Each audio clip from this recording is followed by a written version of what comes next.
Hello guys, welcome back to my channel creative story में आपका स्वागत है। गाइस, अगर आपको मेरी स्टोरी पसंद आ रही है तो प्लीज़ लाइक, शेयर और कमेंट करके ज़रूर बताइए कि आपको मेरी स्टोरी कैसी लग रही है। और जो भी मेरे चैनल पे नए आ रहे हैं प्लीज़ मेरे चैनल को सब्सक्राइब करें। Thank you. अब हम अपनी स्टोरी पर आगे बढ़ते हैं। अभी तक हमने देखा कि जान निये के साथ निकल जाता है। इधर ईवो कहता है क्या, पर मुझे तो उनसे बात करनी थी। यान कहता है कोई बात नहीं ईवो, हम बाद में बात कर लेंगे, फ़िलहाल टाइम हो गया है, हम भी चलते हैं। इधर निये अब आगे इधर निये जान से कहता है जान आज तुम बाहर आए तो क्या अंकल ने कुछ बोला नहीं? जान कहता है बोला, देखना चाहते हो उन्होंने क्या किया? अब जान गाड़ी से टिश्यू लेता है और अपना फेस साफ करता है तो निये देखता है कि उसके फेस पर मारने के निशान बने हैं जिसे उसने मेकअप से छिपाया था। तो अब हम यहाँ पर एक छोटा सा फ्लैशबैक देखते हैं कि जब जहान घर से निकल रहा था तो श्याओ मेंशन में क्या हुआ। जब जहान उस छोटे से रूम में था तब उसकी मॉम उसके लिए ब्रेकफास्ट लेकर आई थी। जहान अपनी मॉम से कहता है मॉम मुझे बाहर जाना है, क्या प्लीज़ कुछ टाइम के लिए मैं बाहर जा सकता हूँ? जहान की मॉम कहती है पर बेटा अगर तुम्हारे डैड को पता चलेगा तो क्या होगा? जहान कहता है मॉम मुझे डैड की बातों से नहीं बल्कि आपकी बातों से फ़र्क पड़ता है। क्या आप मुझे थोड़ा सा भी प्यार नहीं करती? अगर आप मुझे थोड़ा सा भी प्यार करती है ना मॉम तो प्लीज़ मुझे जाने दो, मेरा दम घुटता है इस कमरे में। पिछले 7 साल से मैंने बाहर की दुनिया नहीं देखी मगर मॉम अब मैं जीना चाहता हूँ, क्या आप मेरा साथ दोगी? जहान की मॉम जहान की बात सुनकर कहती है ठीक है बेटा जाओ तुम अपनी ज़िंदगी जियो, रुको मैं थोड़ी देर में आती हूँ, पहले तुम्हारे डैड को ऑफिस भेज देती हूँ, उसके बाद तुम यहाँ से चले जाना और लौटकर फिर कभी भी इस मेंशन में मत आना। जहान कहता है पर मॉम आप। जहान की मॉम कहती है बेटा मेरी चिंता मत करना, और हाँ मैं तुम्हें एक बात बताती हूँ, आज से 20 साल पहले मेरी एक फ्रेंड बनी थी मिसिस वांगी। बाहर जाकर तुम उसे ढूंढना और हाँ उससे कहना कि तुम उसके बेटे से शादी करने के लिए तैयार हो, और उसे कहना उन्होंने जो वादा मेरी मॉम से किया था उसे पूरा करने का समय आ गया है। जहान कहता है पर मॉम। जहान की मॉम कहती है परवर कुछ नहीं, और उस रूम से बाहर आ जाती है। कुछ देर बाद दोबारा जहान के रूम का डोर ओपन होता है और उसकी मॉम उसे एक लेटर देती है और कहती है बेटा जब तुम मिसिस वांग से मिलोगे तो उन्हें ये लेटर दे देना, और कहती है अब चलो तुम्हारे डैड ऑफिस निकल गए हैं, अब तुम जा सकते हो। अब जहान की मॉम जैसे ही जहान को लेकर बाहर हॉल में आती है तो देखकर शॉक हो जाती है क्योंकि उनके हस्बैंड घर के अंदर आ गए थे। उन्होंने जैसे ही जहान और जहान की मॉम को देखा तो एकदम गुस्से में आ जाते हैं और कहते हैं तुम दोनों यहाँ क्या कर रहे हो?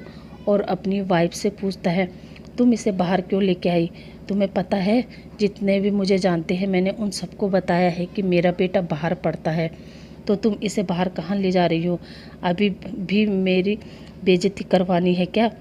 और वो अपनी वाइफ पर हाथ उठाने वाले थे तभी जहान बीच में आ गया और वो थप्पड़ जहान को लग गया। उसके बाद जहान ने अपने डैड से कहा कि अब वो उस चारदीवारी के अंदर नहीं रहेगा, अब वो अपना डिसीजन खुद लेगा कि वो कहाँ रहेगा। इस पर जहान के डैड को और भी गुस्सा आता है और वो जहान को मारने लगते हैं। फिर उसकी मॉम बीच में आती है और जहान को वहाँ से जाने को कह देती है, और अब उसके डैड से कहते हैं ठीक है जाओ और फिर लौटकर यहाँ मत आना। जहान भी वहाँ से गुस्से में निकल जाता है। अब निये कहता है इसका मतलब जहान अब तुमने श्याओ मेंशन छोड़ दिया? जहान कहता है हाँ निये कहता है ये तो अच्छी बात है, चलो आज हम इसी बात पर सेलिब्रेट करते हैं। और फिर निये कहता है जहान अब क्या करने का विचार है, क्या तुम उस लड़के से मैरिज करोगे? जहान कहता है वैसे मैंने अभी कुछ सोचा नहीं है पर मॉम के लिए मुझे एक बार उनसे मिलना ज़रूर है। निये कहता है ठीक है जहान अब तुम मेरे साथ रहो। जहान कहता है नहीं निये मैंने तुमसे अपार्टमेंट लेने को कहा था, तुमने लिया? निये कहता है जहान मैंने 2-3 जगह तो देखा है, कल चलकर देख लेना, क्या पता उनमें से कोई तुम्हें पसंद आ जाए। जहान कहता है ठीक है निये कल चलते हैं, अभी मुझे वांग फैमिली के बारे में भी पता करना है। निये कहता है ठीक है, और वो कहता है ये सब छोड़ो और मैं तुम्हें अपने बॉयफ्रेंड से भी मिलवाता हूँ। जहान कहता है ओके, और वो एक क्लब में जाते हैं। अब निये यान को भी कॉल कर देता है, कुछ ही देर में यान भी वहाँ पहुँच जाता है। अब निये जहान को बताता है कि ये यान है मेरा बॉयफ्रेंड। जहान यान को हेलो कहता है। अब वो तीनों क्लब में बैठकर ड्रिंक करते हैं और जहान की आज़ादी को और उसके बेस्ट आर्टिस्ट बनने के लिए सेलिब्रेट करते हैं। अब वो लोग वहाँ से बाहर आते हैं और यान कहता है, मिस्टर जहान मैं आपको कहाँ ड्रॉप करूँ? जहान कहता है, आज मुझे किसी अच्छे से होटल में ड्रॉप कर दो। यान पहले तो शौक था और कहता है, क्या आप घर नहीं जाना चाहते? जहान कहता है, मैं कल एक अपार्टमेंट खरीद दूँगा आज, इसलिए मैं होटल में स्टे करूँगा। यान तो कुछ समझ नहीं पाता, फिर भी वो जहान को एक होटल रूम दिला देता है और उसे वहाँ छोड़कर फिर निये को उसके घर छोड़ देता है। अब अगली मॉर्निंग जहान उठता है, फ्रेश होता है और फिर निये को कॉल करता है। निये कॉल उठाकर कहता है, कौन है? जहान कहता है, मैं हूँ निये। निये कहाँ हो? तुम्हें याद है ना, हमें आज अपार्टमेंट देखने जाना है। निये कहता है, हाँ मैं तो भूल ही गया था। जहान कहता है, ठीक है निये, 10 मिनट में मुझे होटल के बाहर मिलो। निये कहता है, ठीक है जहान। अब कुछ देर बाद निये यान होटल के बाहर खड़े थे। जहान जब यान को देखता है तो कहता है, मिस्टर यान आप यहाँ? यान कहता है, हाँ निये ने मुझे बुलाया है। यान कहता है, ओके, और वो निये के साथ गाड़ी में बैठता है और फिर वो अपार्टमेंट देखने चले जाते हैं। सुबह से 2-3 अपार्टमेंट देखने के बाद भी जहान को कोई अपार्टमेंट पसंद नहीं आता। निये कहता है, जहान क्या हुआ, तुम्हें सुबह से कोई भी अपार्टमेंट पसंद नहीं आया क्या? जहान कहता है, नहीं ये सब बहुत बड़े हैं, मुझे इतने बड़े अपार्टमेंट नहीं चाहिए, मैं एक सिंगल पर्सन हूँ, मुझे तो 2 कमरे का एक छोटा सा किचन और एक छोटा सा हॉल चाहिए बस। ये कहता है, ठीक है बस मैं समझ गया। और फिर वो उसे एक अपार्टमेंट दिखाता है जो जहान को काफ़ी पसंद आता है। जहान कहता है, ये अच्छा है, और वो उसे ख़रीद लेता है। ये अपार्टमेंट ईवो के ऑफिस के पास ही था। यान सोचता है, किस्मत भी शायद इन दोनों को मिलाना चाहती है, इसलिए तो इसे ईवो के ऑफिस के पास ही अपार्टमेंट पसंद आया। अब वो लोग अपार्टमेंट खरीदने के बाद मार्केट से कुछ सामान खरीदने चला जाता है। यान भी जहान और निये के साथ उनकी हेल्प कराता है।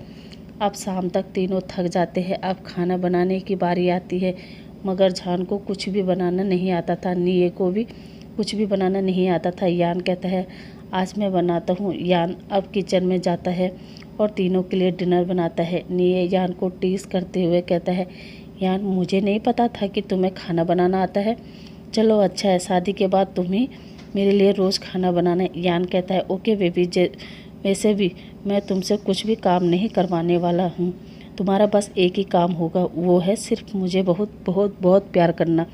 ये सुनकर तो निये के फेस पर एक स्माइल आ जाती है। जहान भी खुश होता है कि उसके फ्रेंड को इतना प्यार करने वाला बॉयफ्रेंड मिला है। अब वो तीनों डिनर एंजॉय करते हैं और फिर निये और यान जहान को बाय कहकर वहाँ से निकल जाते हैं। अब अगले दिन निये फिर जहान से मिलता है और जहान से कहता है, जहान अब बताओ तुम आगे क्या करना चाहते हो? जहान कहता है, क्या मतलब निये? निये कहता है, मेरा मतलब जहान, अब तुमने समाज में अपना नाम बना लिया है, रिच भी हो गए हो, अब आगे क्या करने का विचार है? अब जहान कुछ सोचता है और निये के पास बैठकर एक हल्की सी वॉइस में कहता है, निये मैं सोच रहा हूँ कि मैं LGBT कम्युनिटी को सपोर्ट करूँ, ताकि कल जाके मेरे जैसे बच्चों को मेरी जैसी लाइफ ना मिले, जैसे मैंने अपने ज़िंदगी के 7 साल उस काल कोठरी में बिताए हैं। मैं नहीं चाहता कि मेरे जैसे और बच्चे जिनके पेरेंट्स उनको इंसान ही ना समझे, ऐसे बच्चों को मैं सपोर्ट करूं, उन्हें एक अच्छी परवरिश और एक उज्जवल भविष्य दूं, ताकि आगे चलकर कोई उन्हें उनके जेंडर से नहीं बल्कि उनके काबिलियत से और अपना नाम रोशन करे। जहान की ऐसी बातों को सुनकर निये कहता है, बहुत अच्छा सोचा है जहान, मैं इसमें तुम्हें सपोर्ट करूँगा। जहान निये को हक करता है और कहता है, थैंक यू निये, हमेशा मेरे साथ देने के लिए। निये कहता है, चलो इसी बात को आज फिर सेलिब्रेट करते हैं। अब फिर शाम के 7 बजे जहान और निये फिर से उसी क्लब में बैठे थे। आज उसी क्लब में ईवो और यान भी आए हुए थे किसी से मीटिंग करने के लिए। अब निये और जहान अपने लिए ड्रिंक ऑर्डर करते हैं, लेकिन आज निये और जहान पर किसी और की भी नज़र थी, और वो पर्सन जब जहान को देखता है तो वो अपने फ्रेंड से पूछता है, ये तो वही है ना जिसने उस पेंटिंग एग्जीबिशन में मुझे हरा दिया था? अब उसका फ्रेंड कहता है, हाँ हैपन, ये वही है। हैपन कहता है, वाओ, आज मैं इससे अपने हार का बदला लूँगा। उसका फ्रेंड कहता है, बदला? कैसा बदला? हैपन कहता है, जॉन, इसकी वजह से मेरे डैड ने मुझे पेंटिंग करने से मना कर दिया है, पता है तुम्हें? मैंने विश्वास से कहा था अपने डैड से कि मैं इस पेंटिंग एग्जीबिशन में जीतूंगा, मगर पता नहीं ये वी कहाँ से आ गया। गाइस आज के लिए बस इतना ही। आई होप आज का पार्ट आपको अच्छा लगा होगा। अब आपसे कल मिलते हैं, तब तक के लिए थैंक यू फॉर वॉचिंग।